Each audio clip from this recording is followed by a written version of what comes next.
Hey there. Today we're focusing on our vocabulary, specifically the verbs we use to discuss and write about the judgments that people make. Judgments are one of the ways that we communicate our feelings and opinions about things. Whenever we're doing this, we're doing something called appraisal. Now, we use language in a bunch of different ways when we appraise things, but today we're going to be focusing on the words we use to express our attitude, which is how we feel and think about something. It could be anything. It could be a person, an idea, an issue, an event. It could be that wonderful painting you saw at a gallery, or it could be a decision that was made by the government recently. It could be anything. And there are different ways we can think and feel about these things. There's the affect, our emotional response. There's appreciation, our sense of how valuable that thing is. And there's judgment, which is today's focus. Judgment is all about our opinion of that thing. So what is judgment exactly? Well, it's when we form an opinion about something with reference to two factors. I'm going to use a bit of a visual over here to help us understand this one. So imagine this thing in blue in the middle is anything, an idea, an issue, an object, a person, and then around it we have people. People like you and me, authors, professionals, politicians, media personalities, your friends, your family. Now let's look at the two factors that influence the judgments that all of these people, including you and me, make. The first factor is about us and the society we live in. It's our expectations, the rules we follow, what we value, the beliefs we hold, and the norms in our society and our culture. The second factor is about the thing, what its actions are, what qualities it has, and how it behaves. When these factors interact, we form judgments. Because people have different expectations, values, beliefs, and so on, the same thing can be judged in very different ways, depending on the person. Judgment verbs express what those exact judgments are and reveal the speaker's or the author's or the person's opinion. Verbs like support or endorse show a positive judgment, while a verb like condemn shows a negative one. And in between these two extremes, we can make more neutral judgments, something like questions or exposes.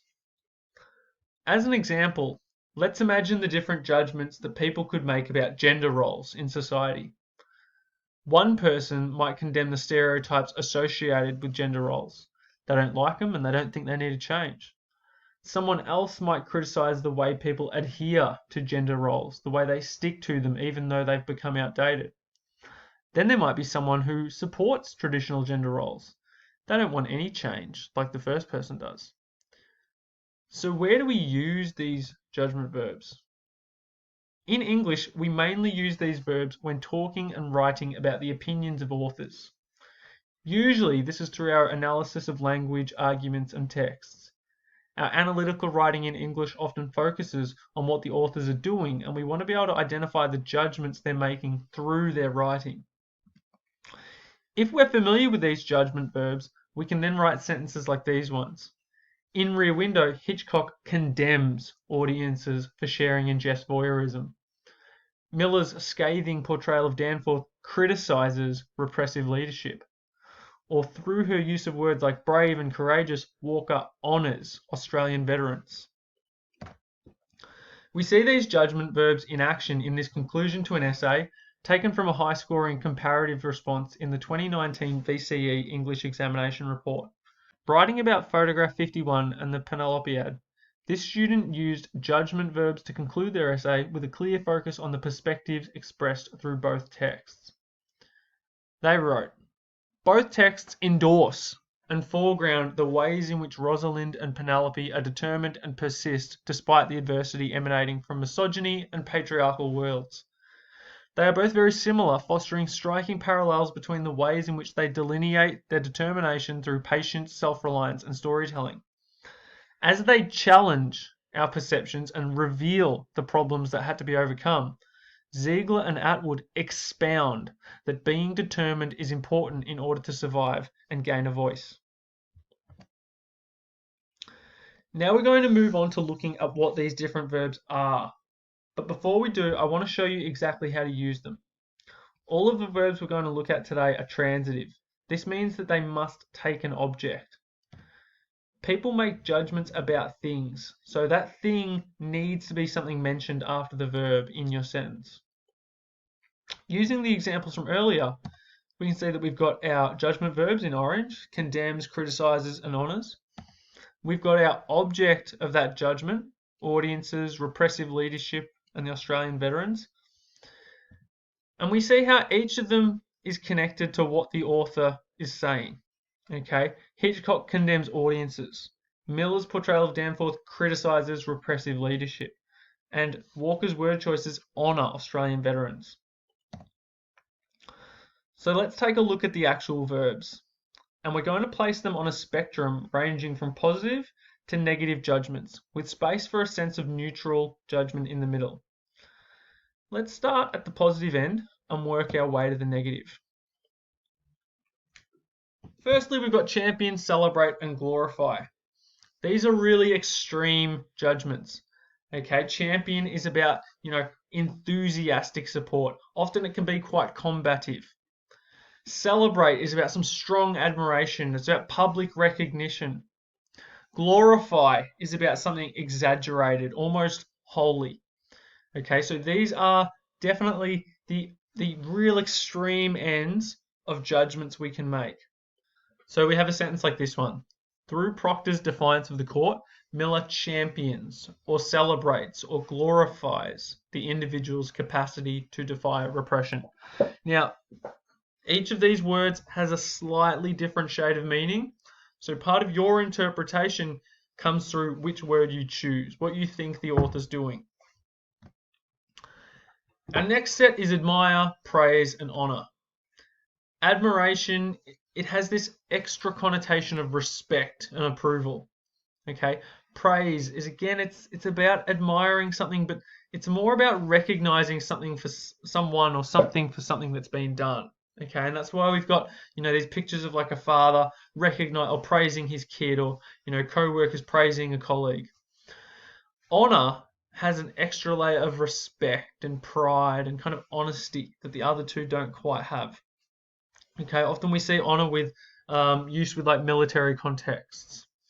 And our sentence example is, through her use of words like brave and courageous, Walker admires, praises, honors the veterans who served during Australia's wars. So now we're reducing that positivity. We're moving to something a little bit more neutral. Defend, endorse, promote. They're still clearly positive. Okay, but they're not like over the top. They're not extreme anymore. Okay, defend it's got this connotation of protection. Okay, it's about protecting something, standing up for something. Endorse is about approving something publicly. Okay, so if you like something on Facebook, you're kind of endorsing that, right? If you see Leonardo DiCaprio there with his Tag Heuer watch, he's endorsing that watch, saying that, yep, this is a good watch. Promote, similar to endorse. Okay, it's got this kind of extra layer of trying to improve the status of something. Also, perhaps kind of something a little bit more vocal. It's more about like telling people something rather than just saying it's kind of good, like endorse was. So our example there is, through the anecdote about the local community centre, Harrow defends, endorses, promotes the ongoing importance of multiculturalism. Okay, and you might notice there that the different words, they create quite different messages. Okay, defends implies that she's sticking up for multiculturalism. Endorses implies that she's saying, yep, I'm on board with this, this is good. Promotes implies that she's trying to kind of communicate that to other people. All right, she's trying to share her positivity. Then we've got some real kind of basic positive judgment verbs: support, favor, and uphold.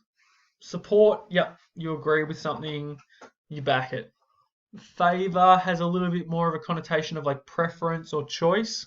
Okay, I often think of like, choosing someone's for your team when your kids kind of lining up, choosing your dodgeball teams or your soccer teams or whatever. And then uphold is about keeping things the same. Okay.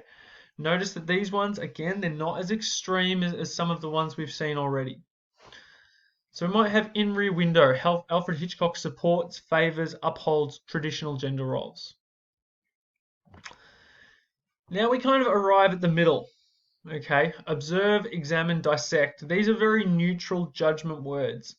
It's clear that the author or the speaker they're looking to make a judgment. They want to find out something to say and have some kind of opinion, but they perhaps haven't arrived at it yet.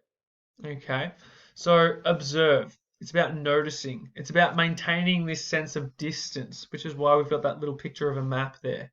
Okay, it's about not quite deciding which side of the fence you're on yet. Examine, that's sort of the opposite. You're zooming right in. You're inspecting something quite closely. Okay, again, you're not forming a kind of positive or negative opinion yet, but you are looking really closely. And then we've got dissect, which is a little bit more invasive. It's more about pulling something to pieces. Okay, if examine's just looking at something really closely, dissect is grabbing that thing and pulling it to shreds so you can kind of see what's happening inside of it and what makes it tick. So our example over there is throughout the film, Hitchcock observes or examines or dissects the role of watching and surveillance in modern society. Now we're starting to move into negative territory. Okay, challenge, interrogate, expose. If you challenge something, you're at least partially disagreeing with it. Okay, we're starting to get a little bit more confrontational. We've got interrogate. That's about looking for problems, trying to find the truth. And that's why we've got those little pictures there of like actual police interrogations. Okay, you'll probably start to notice as we move into this negative judgment territory that there's always like two figures kind of opposing each other. It's always about something, some kind of disagreement quite often. Expose, it's about revealing hidden problems. Okay, so as we had examine, dissect was about just having a look. Expose implies that there's something hidden that you're kind of revealing, right? That was, I guess, trying to be kept secret. So in both texts, the authors challenge, interrogate, expose the ways in which societies disempower women. So this would be a pretty solid comparative sentence. Then we've got dispute, criticize, oppose. Okay, and you're probably pretty familiar with some of these. Dispute, right? We're getting much more stronger disagreement. Criticize is purely about finding problems. That's why we've got that image of like the red pen there. And oppose is about just complete disagreement. Okay, you're not willing to listen, you're not willing to hear, you've decided.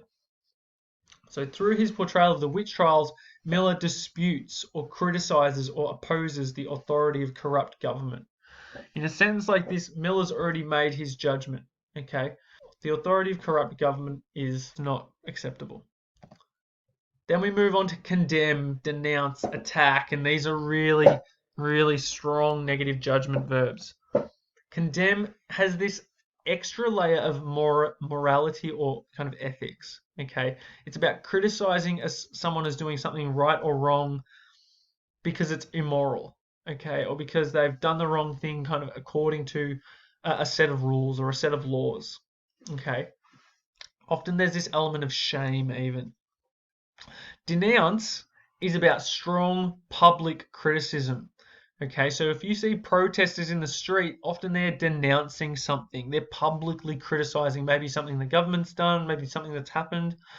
Okay, we've got a picture of our friend Joseph McCarthy there who denounced communists during the 50s in America. And then at the bottom we've got attack. Okay, if denounce is about criticizing really strongly, really publicly, attacking is about hurting. Okay, it's about being combative. That's why we've got Donald Trump there, because generally he can make some pretty nasty statements. In a sentence, it might be something like this. Through her portrayal of the venomous Beulah Harradine, Ham condemns, denounces or attacks the hateful gossip that typifies small town communities. And then we arrive at our absolute end of the spectrum, the red zone. Vilify, demonize and ridicule. If you vilify something, you're turning it into a villain, or you're turning them into a villain. Okay, that's why we've got the Joker and Thanos. If you demonize something, you're giving it this evil appearance. There's this extra connotation of immorality. And we've got ridicules as well there, because it's about really like deciding that this thing's completely worthless. I'm just going to make fun of it. I'm going to mock it. I'm going to belittle it. Okay, so through the depiction of Danforth and Paris in our example, Miller vilifies, demonizes, ridicules leaders driven by hypocritical ideology. So this gives you a massive range of verbs to draw on. They cover an enormous spectrum of judgment and give you an immense flexibility in analyzing what authors think. So let's summarize what this concept of judgment is all about. Judgment is what people think about things. It's their opinions influenced by two key factors. Firstly, there's the things that we bring to the table. Our expectations, our rules, values, beliefs, the norms of our society and our culture. Secondly, there's the actions, qualities, and behaviors of the thing that we're judging. Knowing a range of judgment verbs enables us to discuss and write about what these judgments are, especially when looking at authors and looking at what their texts are communicating. So the next time you watch a film or read a book, have a think about what judgments the authors are making through them. Consider what they're making those judgments about, and try to be more specific than saying they think this thing's good or bad. Instead, consider how they condemn something, or how they interrogate something, or how they glorify something. There's lots of words out there, so make sure you use them.